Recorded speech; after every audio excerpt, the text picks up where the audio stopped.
You can get 60 frames per second too. I will show you this feature in a second. This is a pretty dope feature in my opinion. The GPS is one of the best features that this camera has because it will stamp your footage with a location basically. By the way, before we get started, if you want to see all the videos about this product, about the Jomise K7 dashcam, then type in ChrisViral Jomise K7 dashcam in the YouTube search and you will find tons and tons of videos.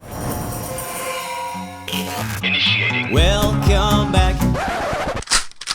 Welcome back to my daily grind. Create yourself is what you'll find me doing every day and every night. No time to lose, one day, one step in the right direction. I'm Chris and I'm only here to show you if I can do it, you can do it too.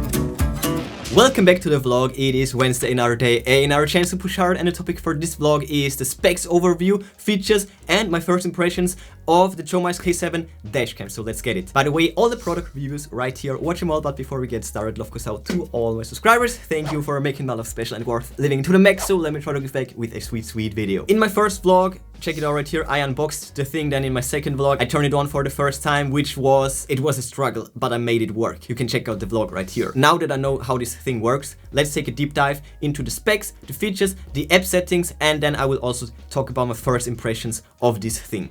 Let me just say this. First, I thought this is like a action camera, which it is not. It's also not a live camera, for example, for a rear view, helps you with parking. That's not what it is. This is just something that you want to set up once, and in the case of an emergency, you have it as a backup. This has so many smart features, and this is why I had a little bit of a wrong first impression, but now I know better. And with that said, let's take a look at the features. Once again, up here, reset button and built-in microphone for audio recording, f1.6 lens, and 2560 x 1600 pixels video resolution, only at 30 frames per second though. You can get 60 frames per second too. I will show you this feature in a second. Then right here the mini USB for a separately sold 4G module, and right here the micro USB port for powering this device. It will stick to the front windshield with this adhesive pad. You can swivel this on this ball head, which is quite limited in its range, as you can see here, but it is very solid.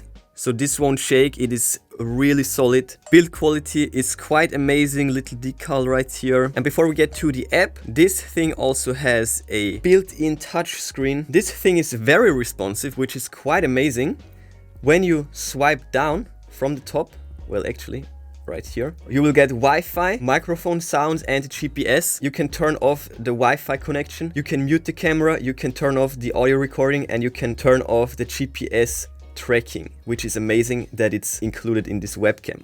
Swipe up to get rid of this thing, and if you swipe up again, then you will get to the resolution settings. You can format the card, you can set a screensaver. This is the best clock in my opinion, just a clock. You can set the volume to low, medium, high. There are more settings in the app. Resolution right here, we will take a look at that in the app as well. And then there is also the language, about, you can check the firmware and stuff like that. You can reboot it and you can reset it to factory settings basically. Here are the indicators. Wi-Fi is on, microphone sound recording is on, and sounds are on. Check this out. Let's deactivate all of that. And now it's muted, no audio recording.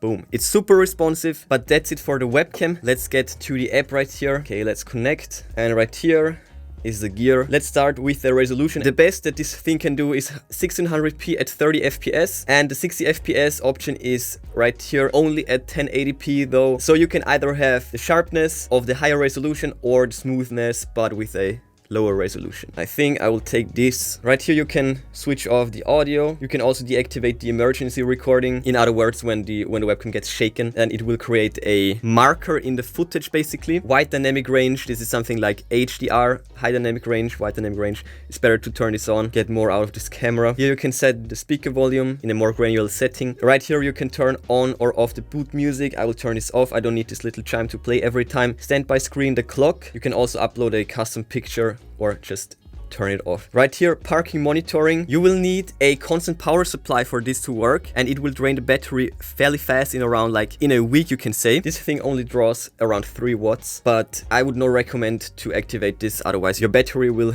run empty fast. faster than you think probably. Electronic fence, you will need the 4G module for this. Same for the broadcast, and horizon is just a setup feature that you can use to align the dash cam. Then right here, informations, you can set the name. You will need an account for this. You need to sign up for the app. You can update the dashcam firmware, 4G box module right here. You can check the info as well as on the camera. You can even check the satellites. This is a pretty dope feature in my opinion. The GPS is one of the best features that this camera has, and the upload log right here. Then you can check the storage card and format it. You can set the Wi-Fi password right here, and you can also deactivate the GPS and the cellular data if you have the 4G module. You can change the language to Chinese or English, a DST. You can reboot it and restore the default settings. Nope and nope.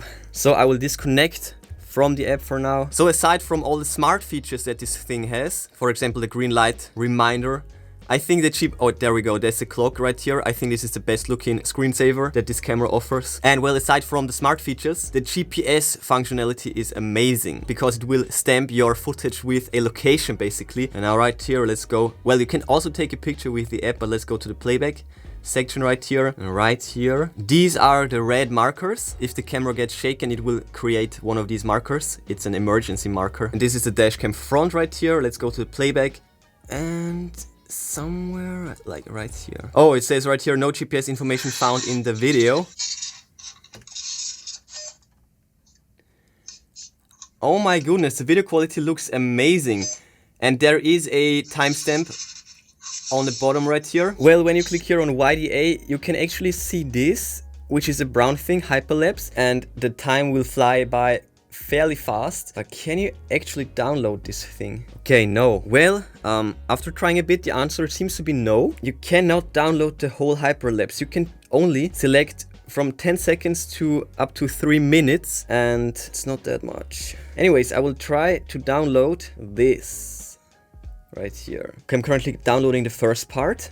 So this concludes another fairly theoretical video. In my next one, it will finally get practical. You can check it out right here. Setting it up in the car, well, mounting it, putting it on the windshield for real, and going for a little demonstration. So I guess I will see you there, because that's it for this one. Smash a like button the way I hopefully won't smash the misaligning and mess up what? Bang the bell like to never miss product reviews, and check the recent news on ChrisViral.com. And yeah, that's it for today. I will see you tomorrow.